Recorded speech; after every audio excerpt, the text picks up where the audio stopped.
So, a relationship with a narcissist is a lot like buying a house with a foundation problem.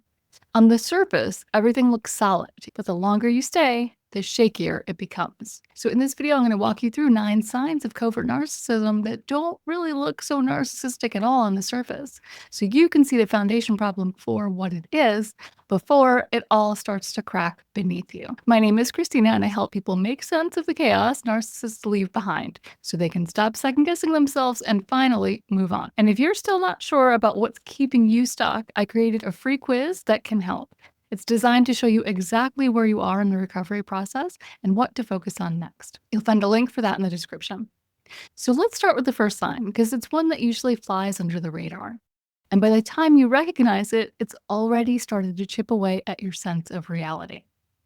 They downplay things that hurt you. So maybe you bring something up and it's something small, but it's stuck with you. And instead of owning it or hearing you out, they naturally brush it off. They might say you're being dramatic or that's not what I meant. And sometimes you get the full out gaslighting that's you're not actually upset. You're just trying to make me feel bad. So somehow through all of this, they become the authority on your feelings. I don't know how that works, but somehow for them it does. But through all of it, it doesn't sound angry. It sounds calm. Like they're just setting the record straight. And the dangerous part is then you find yourself backpedaling. So maybe you're explaining your tone or justifying your reaction. You're trying to prove that yes, you really were hurt, even if it seems like it wasn't a big deal.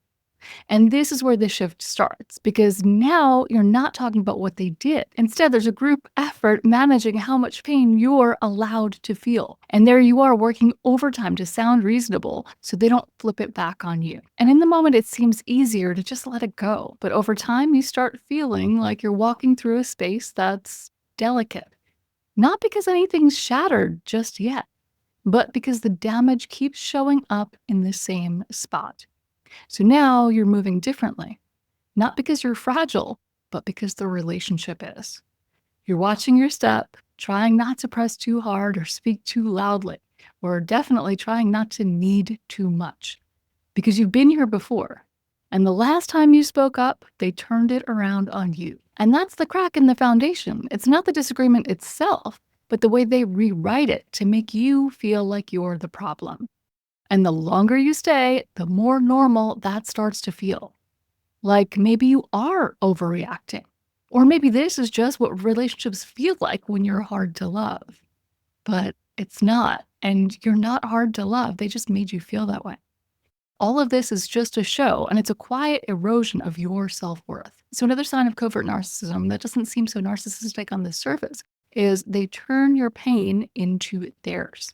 So maybe you're finally honest about something that hurt. You're not blaming them. You're just trying to be real about how something landed with you. And instead of hearing you, they go quiet, or they get withdrawn, or they act kind of wounded. Like you just said something really unfair. And then suddenly the conversation isn't about what happened. It's about how bad you made them feel. So they might say something like, I guess I can't do anything right. Or I'm the worst partner in the world, aren't I? And now here you are comforting them for something they did to you. It's subtle and it doesn't always come with name calling. It just kind of flips the emotional weight onto your side of the scale. Like they're the ones who've been hurt the most in this interaction. And so now they have to focus on you. But the problem is it works because you are empathetic. You don't want to hurt someone you care about. So you backpedal and you soften your words. And the next time, you might not bring it up at all. Because somewhere along the way, the safest move became silence. And that's another shift in the foundation. It's not just that cracks are forming, it's that you're starting to walk around them. So you start arranging your words, your tone, and even your emotions around their sensitivity. But the truth is, it's not real vulnerability. It's emotional deflection. Because instead of sitting with the impact of what they did, they make your pain about them. And the damage that does is not loud or explosive, but it keeps you from ever really being seen. And that makes the entire relationship feel off balance. even when everything on the surface still looks fine. So another sign of covert narcissism that does not look super narcissistic on the surface is they help you in ways that actually leave you off balance. So maybe they do something for you without being asked. Maybe they fix something or offer a solution, or they swoop in just at the right moment to take care of it for you. And on the surface, it looks thoughtful. You should feel supported. But instead, you kind of feel displaced. Like imagine somebody rearranged your kitchen while you were out, and now you're supposed to be grateful that they saved you from this mess that you didn't actually have. And now you have no idea where anything is, and everything feels like chaos. But at the same time, you're supposed to thank them. And if you don't thank them, if you don't respond in the way they expect, suddenly you become ungrateful or difficult or impossible to help. So next time you smile and you play along and you tell yourself it's fine, maybe they were just trying. But deep down, something has shifted because the message wasn't, I've got your back. It was, you needed me to step in. And that's what slowly breaks your trust in yourself. Because now, every time you try to take the lead, they're already one step ahead, offering a fix you didn't ask for and making sure you know how much easier they made your life. And this is where the house metaphor really starts to sink in, no pun intended. You thought you were building something together, but somehow you've ended up in a space that doesn't quite feel like yours anymore. You're living in their version of support and constantly rearranging your comfort just to keep the peace. So another sign of covert narcissism that is not obvious upfront is when they quietly withhold warmth. So maybe you push back on something or you disappoint them in a way that wasn't even intentional. And they don't blow up. They don't even argue. They just kind of drop out. So the tone changes and the energy is completely different. And you feel it, even if they haven't said a word. And maybe that's the part that gets to you the most because it's not always so subtle. Sometimes it's quite obvious, like they're making a point by stepping back, but not giving you anything solid to respond to. So now you're trying to fix something that you can't name. And you start wondering if you were too harsh or too cold, or maybe just said the wrong thing. And before you know it, you're softening your tone. You're checking your words. You're working to bring the warmth back in, even though you're not the one who turned it off. And that's the pattern because they don't need to fight you directly. All they need is to go quiet long enough for you to start chasing that closeness again. And you will because you've felt the warmth before and you know what it's like when it's there. That's how it becomes control. It's like the heat's technically on, but the room never warms up. And instead of asking why, you just keep layering up. You keep adjusting. And you keep blaming yourself for the cold. So another sign of covert narcissism that's not so obvious in a relationship is they make you feel that the issue is how you said something. So maybe you bring something up calmly and clearly. You've probably rehearsed it in your head to make sure it's fair and reasonable, probably a million times over. And somehow it still doesn't land. So they act confused, or they say you're being too intense. Or they pick apart your tone or wording instead of engaging with the actual point. And suddenly the conversation's about how you said it or the words you chose. And it's not about the topic at all. And you find yourself explaining things that shouldn't need explaining. Simple things, human things, like why you felt hurt or why it's not okay to be dismissed. But they just keep twisting it. So you try again and again, thinking maybe if you just say it the right way, they'll finally get it. But they never do because that's not their goal. The thing is, they're not confused. They're actually dodging. And the more you explain, the more lost you are going to feel. And over time, you stop bringing things up altogether. Not because you don't care, but because you're tired of feeling like nothing makes sense anymore. And that confusion is absolutely the point for them. Because as long as you're doubting how you're saying it, you'll never get to why it needed to be said in the first place. So another sign of covert narcissism that shows up in a relationship but is not always obvious is they forget things that don't benefit them. So maybe you circle back to a conversation you know you had, something they said or something they promised, maybe something that really mattered to you, and they act like it never happened. So naturally, you'll get the, I don't remember saying that. You must be thinking of something else.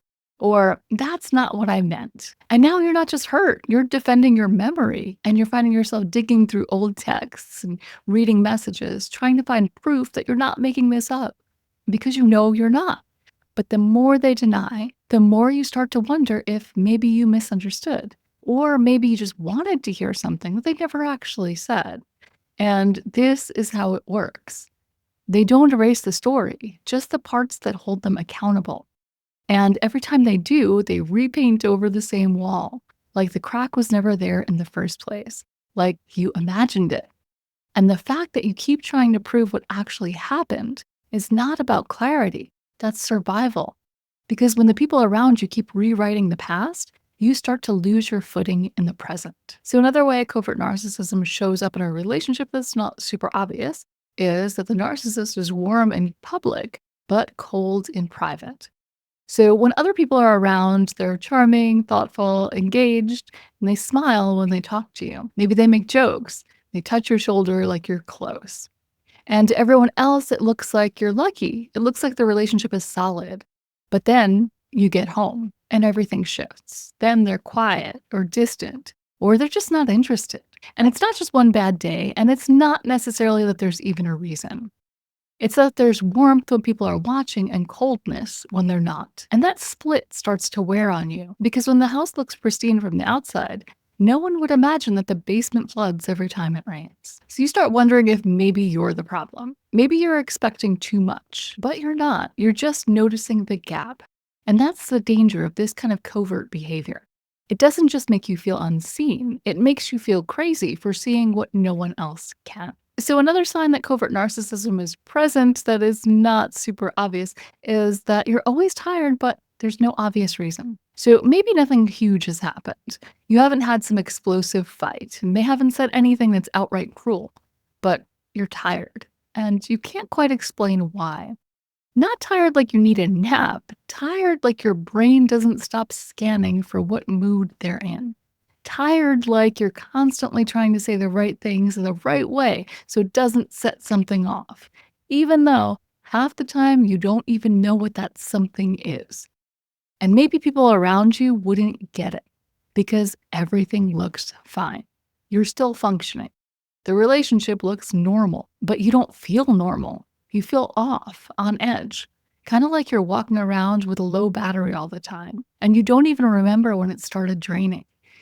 And here's the thing, there's no big collapse, there's no breaking point, no emergency per se. But that doesn't mean there's no damage, because now you're constantly maintaining things that shouldn't need maintaining.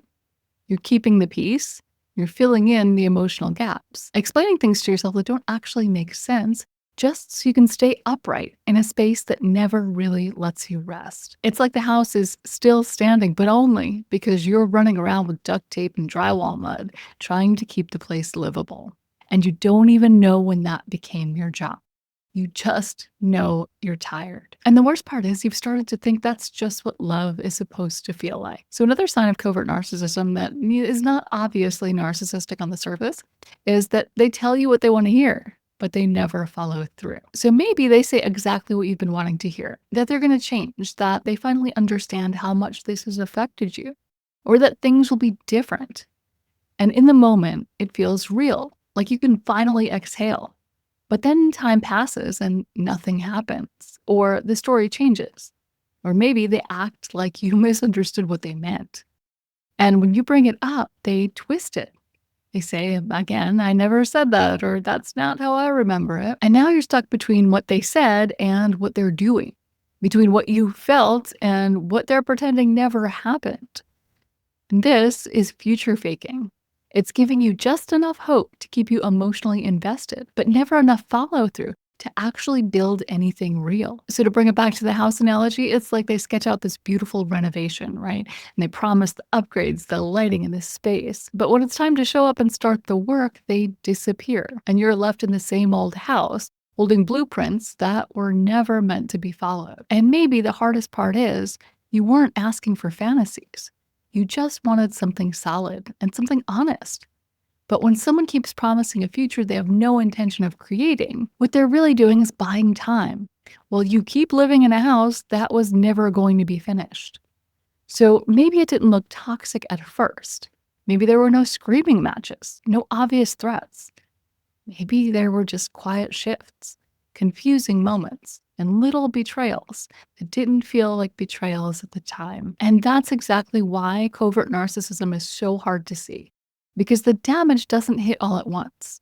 It builds slowly underneath the surface until one day you realize you're exhausted, doubting yourself, and living in something that doesn't feel safe anymore. And if any part of you is still trying to explain it away, if you're still questioning whether it really counts as betrayal, watch this video next. It'll help you name the things they hoped you'd never see clearly. And be sure to hit that like button before you go if you haven't already, and I will see you again soon.